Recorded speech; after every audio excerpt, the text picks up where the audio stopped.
Eu tenho trabalhado bastante para construir o sistema que sou eu mesmo.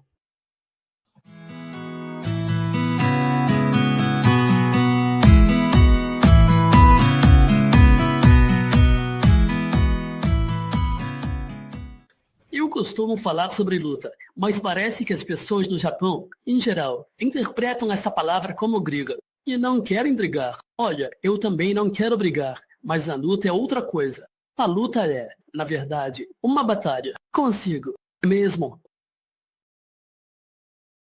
E eu. Então, por exemplo, meu futuro. Olha,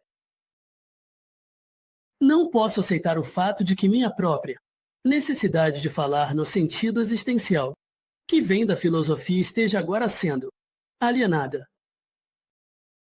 Ele disse que não poderia aceitar algo assim. Quão forte isso pode ser? Outra coisa é que o povo japonês é obediente. Então o GH que veio e fez uma lavagem cerebral neles. E eles estavam completamente acabados. Tem assistência médica, educação, esse tipo de coisa. Esse tipo de educação humana. Obedientemente. Siga o que é bom. Acho que é um velho ditado japonês que diz que o que está em cima precisa do que está embaixo. Quando um médico, o governo ou um professor diz algo, e você acaba obedecendo, o cérebro funciona assim. Então, se um professor diz, você não serve para nada, a pessoa acaba acreditando que realmente não serve. Isso já está moldado na mente dela. Então, não é bem assim. Para aqueles que adquiriram esse conhecimento desde os primeiros anos, talvez do ensino fundamental ao ensino médio, ou no máximo até o ensino médio, as coisas que vêm de seus pais ou professores em um bom país não lhes servem para nada. Para aquelas pessoas que têm coisas que são inúteis e não lhes trazem nenhuma felicidade. Viver nesta sociedade é uma luta constante. Em outras palavras, viva como você realmente é e, se a gente olhar por esse ângulo, tudo ao nosso redor é algo que pode nos impedir, algo que atrapalha. Ou seja, tudo que está ao nosso redor se torna um alvo de luta.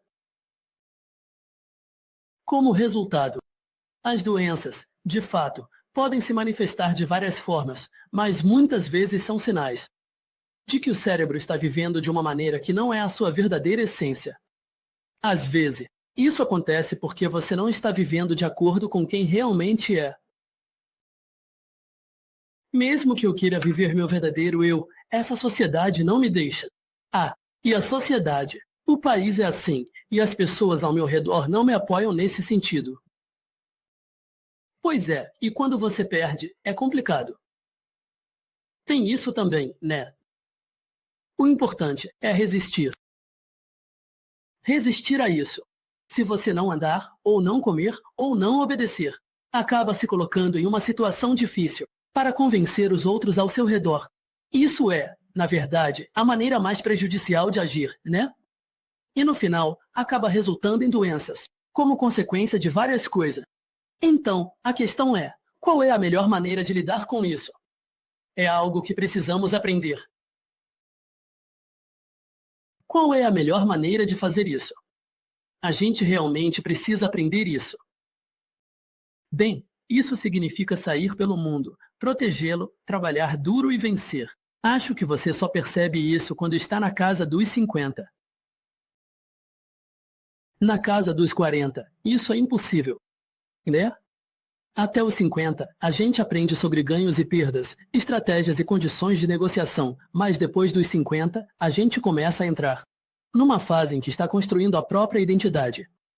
E aí a gente percebe que existe uma maneira de viver que não traz perdas. Quando você chega aos 60 anos, começa a perceber que há maneiras de viver que são vantajosas para você. Então, como viver sem perder? O que eu quero dizer é que é preciso desenvolver o cérebro. Desenvolver o próprio cérebro. Até agora, eu vivi de forma passiva. Quando essas informações entram e você não consegue resistir a elas, de repente, acaba absorvendo informações que não são necessárias para você. E isso vai moldando sua mente e seu corpo. É um sistema que se forma com informações que, na verdade, não têm utilidade para você. Um sistema que se forma até os 40 anos, onde você não é você. Mesmo depois disso, o país acaba se tornando mais fácil de lidar, né? Então, na juventude, na adolescência e nos 20 anos, a ideia é deixar isso nas mãos da escola. Então o governo fornece assistência às escolas. E no jardim de infância, ou mesmo agora para bebês e crianças pequenas, quero que eles sejam completamente humanos e livres de qualquer coisa. Então foi assim que aconteceu. Agora, no contexto do tratamento médico, ele quer que tudo que é explosivo dele seja completamente removido de seu corpo. Bem, basicamente, ele só queria que nos tornássemos escravos completos. Bem, um país é feito de pessoas que sabem fazer o seu trabalho. Como resultado, sim, desde que eles paguem seus impostos, isso é bom. Para os animais, certo. Esse é o ideal. Para os cidadãos. Os cidadãos estão conectados. Aqueles que buscam entender sua essência enfrentam desafios. Desde pequenos, são educados a ignorar isso. Problemas e lesões desafiam a vida sem preocupações. A ideia é evitar acidentes e doenças, mas isso impede o retorno ao eu verdadeiro. É isso mesmo, mas isso pode causar problema. Acidentes, ferimento e todo tipo de coisa. Para quem é o completo oposto, de viver sem nada, seguindo a linha que a sociedade e o país falam, essa é uma forma de se conquistar.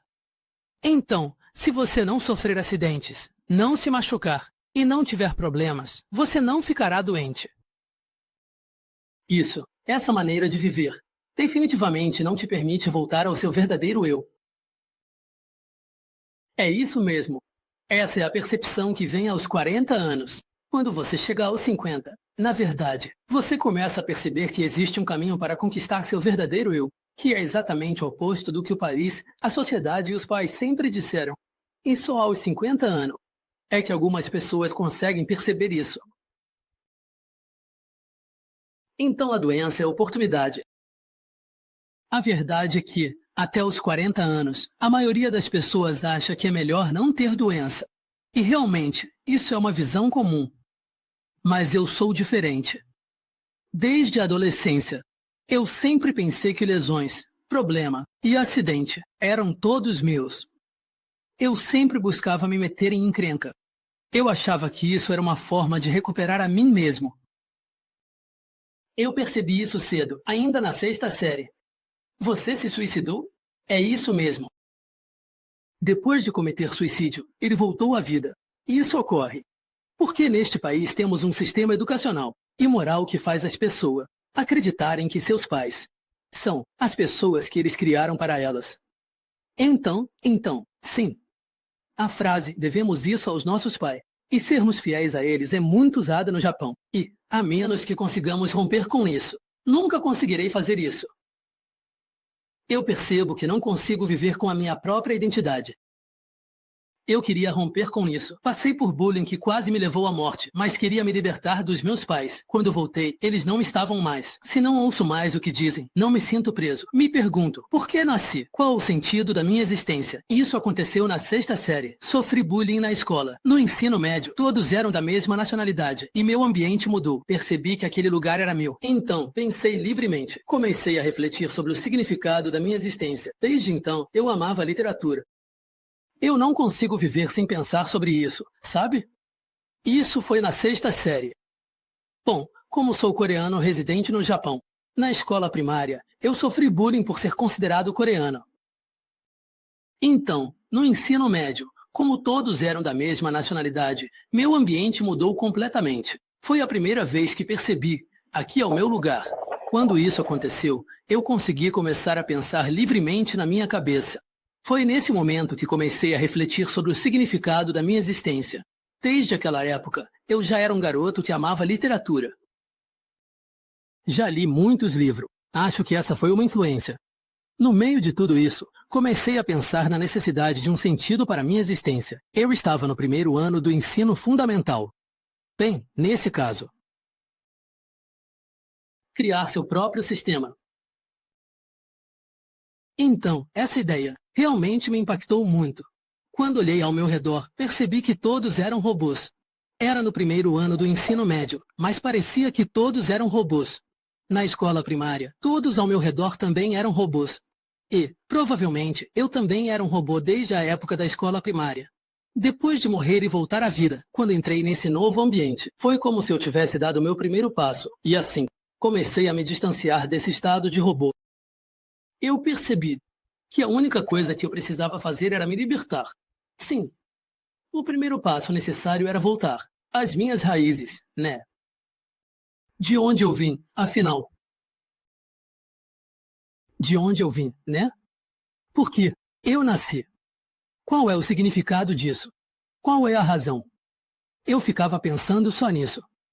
E, enquanto refletia sobre essas questões, percebi que, para me desenvolver, eu precisava encontrar uma forma de me desvincular o mais rápido possível dos meus pais, da escola e do mundo ao meu redor. O primeiro passo era me afastar dos meus pais.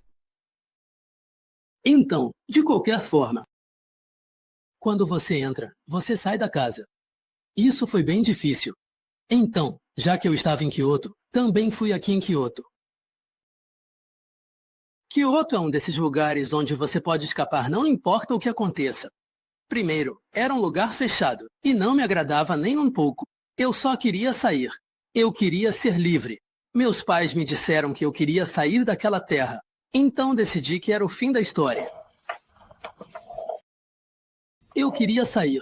Se não me deixassem sair, eu disse que ia cortar os laços. Peguei uma faca e coloquei a mão na tábua de cortar, pronto para me cortar.